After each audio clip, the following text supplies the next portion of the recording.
अस्सलामु अलैकुम। अल्लाह ताला के फजलो करम और शुक्र के साथ आज की वीडियो का करते हैं आगाज़। सबसे पहले आप हमारा channel history with Adnan subscribe कर लें। यहाँ पर आपको हिस्ट्री के रिलेटेड वीडियोस देखने को मिलती रहेंगी। आज की वीडियो में हम बात करेंगे इमाम गज़ाली रहमतुल्लाह अलैह का एक वाक़या को। आइए वीडियो का करते हैं आगाज़। इमाम गज़ाली रहमतुल्लाह अलैह बड़े दर्जा के आलम और सूफ़ी थे। इनके एक भाई थे जो बिल्कुल खालस सूफ़ी मिजाज के आदमी थे। इमाम गज़ाली रहमतुल्लाह अलैह जब इमामत फरमाते और नमाज पढ़ाते तो ये भाई उनके पीछे नमाज नहीं पढ़ते थे। किसी ने इनकी वालिदा से शिकायत कर दी कि ये अपने भाई के पीछे नमाज नहीं पढ़ते।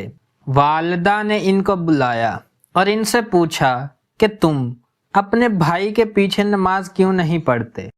उन्होंने जवाब दिया कि उनकी नमाज ही क्या है, मैं उनके पीछे कैसे नमाज पढ़ूं, इसलिए कि जब ये नमाज पढ़ाते हैं तो इस वक़्त इनका जहन हैज़ व नफास के मसाइल में उलझा रहता है, इसलिए ये गंदी नमाज है, मैं इनके पीछे नमाज नहीं पढ़ता। वो भी इमाम गज़ाली रहमतुल्लाह अलैह की वालिदा थी।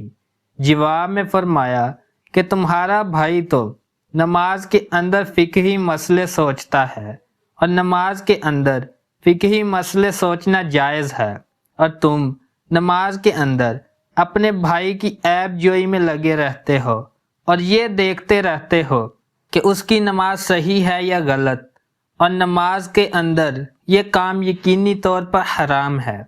लिहाजा बताओ कि वो बेहतर है या तुम बेहतर हो। ये था वाक़या। अगर आपको वीडियो पसंद आई है तो लाइक, शेयर एंड सब्सक्राइब करें। आज की वीडियो का करते हैं अख्तिताम। अल्लाह हाफिज़।